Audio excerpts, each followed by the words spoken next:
up, TO CATCH TROUT YouTube channel, and today we're going to be doing some ice fishing. We just came out today. It's a beautiful day. I'm not sure if we're going to set up a shelter or kind of just run and gun. Our goal is to find big browns, big rainbows, and hopefully a lake trout or two. It's still early ice, and this is the only bay in my area that's frozen. And it's kind of weird because the main lake has almost no ice. But here, we got like 12 to 15 inches of ice already. It's absolutely insane. But we'll see what kind of depth we're dealing with here. Let's get some holes popped through, and hope you guys enjoy the video. If you do, leave a like, subscribe, and comment down below what you want to see next. Here we go. Let's get to drilling some holes.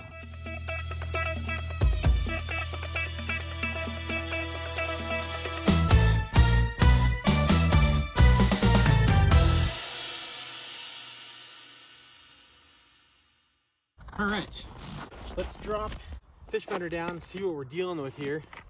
The ice is super loud this morning because 0 degrees right now. It's supposed to be a high of like 5 or 6. So we got 20 feet right here. We're gonna see how this pans out. I'll drill holes more that way, and I'll drill more holes more that way, trying to find the deepest part, find that channel. Fishing where the river comes into the lake, so there's still a slight current. So we're gonna see if we can't find that current, find that food, and hopefully find the fish. Stay tuned. I'm gonna drop down a pole, lure in this hole, and then we'll get to drilling. Stay tuned, let's get jigging.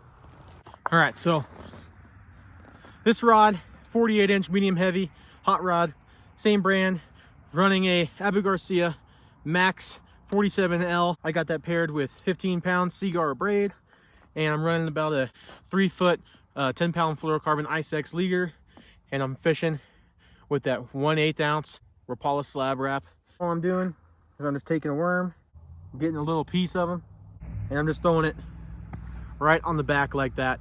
If you put it in the middle here, you get a whole lot less bucking action, and when this is in the water, you want that tail to bounce up and down, so that extra weight in the back will help you have more leverage and get more action out of that bait. So let's go ahead and get this drop back down, get you guys back turned around, finish setting up my other rod. Here we go. All right, so I just busted another hole over here behind me. You can see where my fish finder is. But I was thinking that the channel would be farther that way, but it's 20 feet exactly here, and it's 18.5 over there. So it's a gradual slope down, or a gradual slope down this way. Channel might be right up against this rock face right here. So sometimes that riverbed will kind of flow, and it'll pile debris. So it could just be like a little hill down there, and it's still deeper that way. And just drill a hole closer to this rock wall behind me, and see if we can't get some deeper water and some fish over in that area. I got one pole dropped down. I'm rigging up my second pole right now. I got my baitcaster dropped down. This rod is my 46-inch medium heavy spinning rod. I'm running all hot rods right now, you can tell from that. I had that paired with a 2500 series Diawata Tula. I've got 15-pound Seaguar braided open water fishing line on this right now. But I ran out of leader in my last video, so it broke off, and I had to run straight braid, which is not ideal, especially when you're fishing clear water, which this is a clear water lake. You really want to have a leader. The clearer the water, the longer the leader, and preferably the thinner the leader. But you can get away with fishing thicker leader if you're fishing with those bigger baits. If you're going finessey for like perch, panfish, even walleye, I don't really like to run bigger than 10-pound fluorocarbon on walleye. There's certain fluorocarbon line that I would run 12 to 15 pound, but that's Seaguar, and I'll show you guys kind of what I'm talking about here. But I have to rig this pole back up with a leader, and this is the leader that I brought. This is Seaguar's new Ice X fluorocarbon line. I'm going to run 10-pound on this because I'm mainly fishing for stock trout. In lake trout, you can get away with 10-pound test pretty easy. I'm not fishing too big of baits, and that's usually what you're going to want to kind of define what kind of leader you're using. If you're using pretty large baits, like 1/2 ounce plus, then I'd recommend going a little bit thicker on your leader. It's putting a lot of pressure on those knots, just constantly jigging. Fish are going to key on that lure more than the surroundings. So I'm going to run 10-pound on this one. I'll get it all rigged up, show you kind of what I'm using on this pole and how much leader I like to run. Oh, we're actually getting a bite. Getting bites. Oh, I missed them.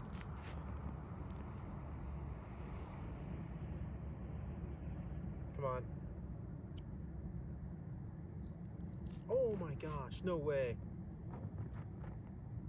Come back. Oh, dude. This is embarrassing. Get a good hook set, get that rod tip down, point your rod tip at the hole, then wait for that bite. There he is. There he is. Once you get that rod pointed down the hole, it's usually pretty consistent. You can get more leverage on the fish. There we go. That's our first rainbow of the day. He was kind of hitting like a rainbow usually does. They usually make passes at it as opposed to a brown will just suck it up. First rainbow of the day. A really solid, I don't know, probably 16 and a half inch rainbow. Beautiful, beautiful fish, nice and chubby. Super thick shoulders on that guy. Let's get him back down, finish talking about my other pole I'm rigging up. Nice fish, heck yeah. Okay, let's finish setting up this rod. I typically like to run a blood knot on my leader line. It's really strong, it's super, super easy to do. So you get your braided line here. So you're creating an eyelet pretty much with the other line. So I'm gonna take about 3.5, 4 inches of excess. And I'm going to tie a clinch knot on one side, pull it tight. Then you go back to the braided line and you have that tag end, and you're going to make a clinch knot with that braided line. Pro tip, when you're doing the braided line, go around one extra time and then tie an improved clinch knot. So you're going to take that tag end and you're going to put it right back through that hole you created. And that is a perfect blood knot. And the reason I do that with the braid is because a lot of time just with normal clinch knot, braid will actually slip under the weight of itself. So it'll tighten on itself and it will slip through. So when you tie that improved clinch knot, that braid won't slip nearly as easily. So what I'm going to do now is get about 5 feet of this leader, and what we're going to run on this pole is a nice hot pink tube jig. So the tube jigs I'm going to be using today are 3.5 inch by Radical Glow. Super, super, super awesome tubes. You're fishing early morning, late at night, and deep water. If you're not fishing white, a lot of times those colors can kind of blend in with the deep water and the darkness of the ice. So I like to run a hot pink or a chartreuse tube jig when I'm fishing under the ice. If you're fishing open water, you can get away with that stuff because the light will penetrate deeper. But that ice, once the snow gets on top of the ice, light can't penetrate nearly as well. So I like running a little more visible of a tube. I prefer chartreuse over hot pink, but hot pink's just been doing pretty good for me this year. So I'm gonna get this tied on, show you guys how I like to rig my tubes. My tube jig I'm using today is by GSO, Gunnison Sports Outfitters. If you guys are in the Western Colorado area and need fishing tackle, that's the best place to get it, hands down. They have a huge ice fishing selection, and the guys over there are super nice and will always take care of you. GSO, Gunnison Sports Outfitters. They also have a website, and they're coming out with new products all the time. They have great customer service, and I have never had a complaint with those guys. And all you're going to do is, this is important, you got to take your jig and put it into the tube before you tie your line to it, because then it's just not going to work out for you guys. So you're just going to push it down through the middle there. Push it all the way up. And you can see that eye hole, the eyelet is trying to poke out there. So you're just going to take your fingers and split it, and that will pop right out. So then we're going to tie an improved clinch onto this guy with that fluorocarbon we just put on, and drop it down the hole.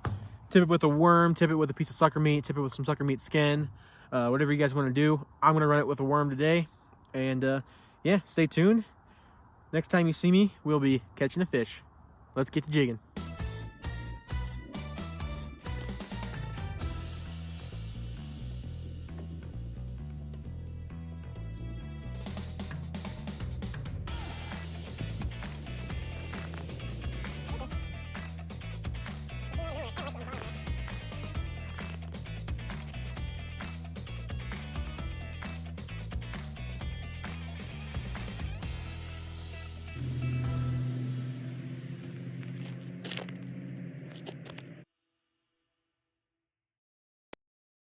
The fish are pretty finicky today. So, I'm going to show you guys what to do if the fish are not wanting to bite. We are going to go to our trusty rod stash.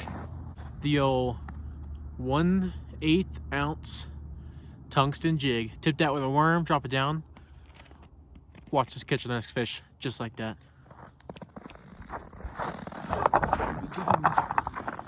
Here we go, guys. There he is. There we go. Let's see what we got.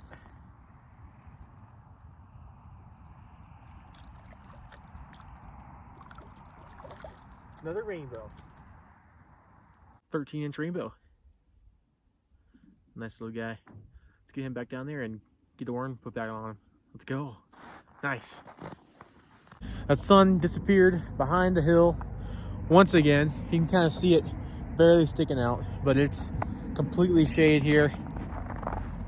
You know, about 7-8 degrees outside. It's cold, so I'm going to take advantage of just sitting down while I can. Hopefully I don't have to get this shack set up, but if it gets windy, you better believe and get that heater going and get that shack set up. But until then, we're gonna see if we can get some more fish on the ice. 2 rods, 1 tungsten, 1 tube jig, going for big, small fish, aggressive, and finicky fish. Play in the field, see if we can make it happen. Stay tuned. Let's get the jigging. Heck yeah. Getting bit. There he is. Hooked up again on the little tungsten.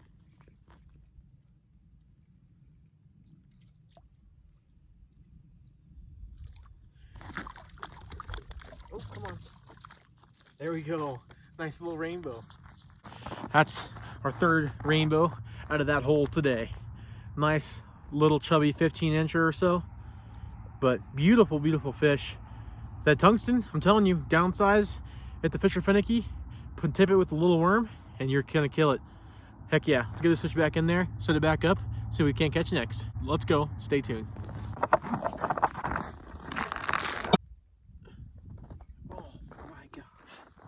No way. There we go.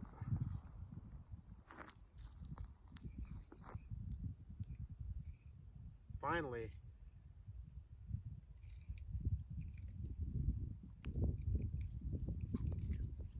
Let's see what we got. Ooh.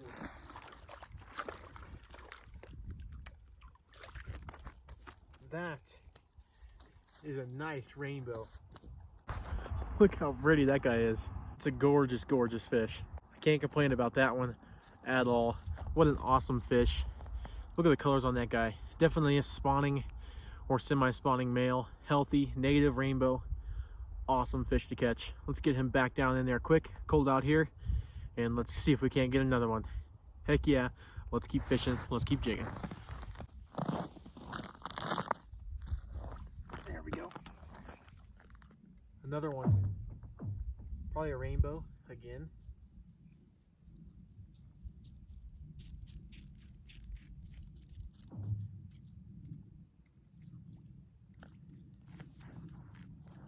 The hole is the most dangerous part. What do we got? Ooh, nice rainbow. Man. Nice, solid rainbow. Here's why we downsized.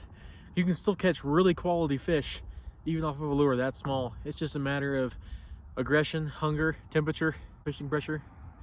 But that right there just goes to show that you can use small lures to catch decent sized fish. Let's get her back in there and talk a little more. So I was using a little bit bigger of a rod and lure, and I wasn't getting any bites, and I'm still struggling to get bites on my other rod. But if a big fish comes through, hopefully he'll eat that one.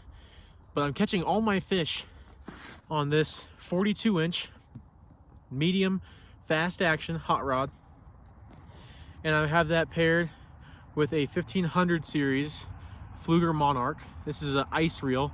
It is meant to hold quite a bit of line in here so that you can fish those deeper depths and that fish pull some line if need be. I'm also running a 8-pound fluorocarbon Seacar Ice X leader on this one, and all that I'm running is if those fish are finicky, use a light rod, downsize to a light rod so you can feel a lighter lure. Use a little bit lighter, clearer line. I'm using kind of like a stonefly imitation. It's just like a tan white with a little bit of black lines on it, but 1/8 ounce. I mean, that thing is tiny. Tip that with a worm and you're in business. I mean, there's people fishing all around me and I'm not seeing them catch anything. So we're gonna get this sucker drop back down, and then I'm gonna keep showing you guys how to catch fish when they're being finicky. Come on. All right, guys. So I was kind of tired of not catching fish in my other hole, so I downsized that one too, and I put on a little Swedish pimple and pulled out this nice rainbow right here. Nice, fat, beautiful, beautiful fish. Let's see if we can't get some more. I got a special plan for lunch, so you guys stay tuned, and we're gonna start making some lunch. It's cold, so I think chili sound pretty good. Let's get this sucker back in. All right, so for lunch, it's cold, and I'm feeling some chili. So I brought on the ice today a jet boil and some adequate propane to go with it. I realized I forgot a lighter, so that'll be interesting. Let's get cooking. Got the jet boil stand all set up and good to go. All right, so we got our chili ripping right down here. As you can tell, finally got it lit. I used the igniter from the propane from the heater, put it on this guy. So now that's heating up now.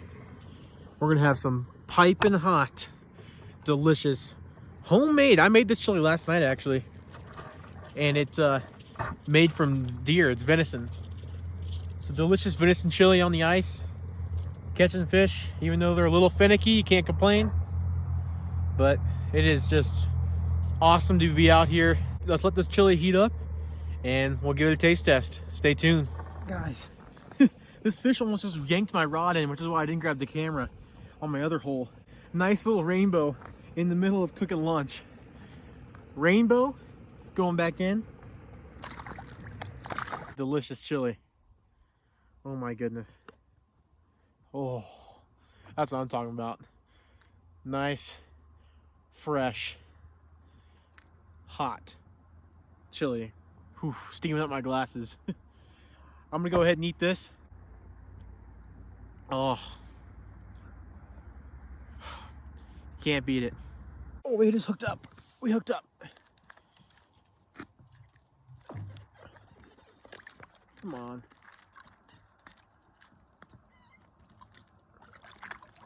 Oh, it's a chubby rainbow. Oh. No. Well, we had him. He came off and went back underneath the ice. Well, all right guys, so I just got off the ice for the day. I hope you guys enjoyed the video. Missed that fish right towards the end. Got a couple more bites, but overall the bite kind of died. It was pretty tough fishing all day long. The fish were really finicky. I think they just got a lot of pressure over the weekend. What's behind you right now is like the only part of like the 40 miles of lake that's actually frozen, and it's really, really safe ice. So this past weekend there was probably 100 people out here just fishing the ever-living crap out of it. So super pressured fish, but we were able to make it happen today. I hope you guys enjoyed the video. I hope you guys learned something about trying to fish for those heavily pressured, very finicky trout. And if you guys learned something or enjoyed the video, or a little bit of both, leave a like, leave a comment what your favorite part was, and please subscribe to the channel. It helps me out a lot, and it's completely free to you guys. I had an absolute blast today, and it's awesome to be able to take you guys out here with me. I'm gonna head home, get warm. Remember, keep casting, or in this case, keep jigging. I'm Gibby, and I'm out.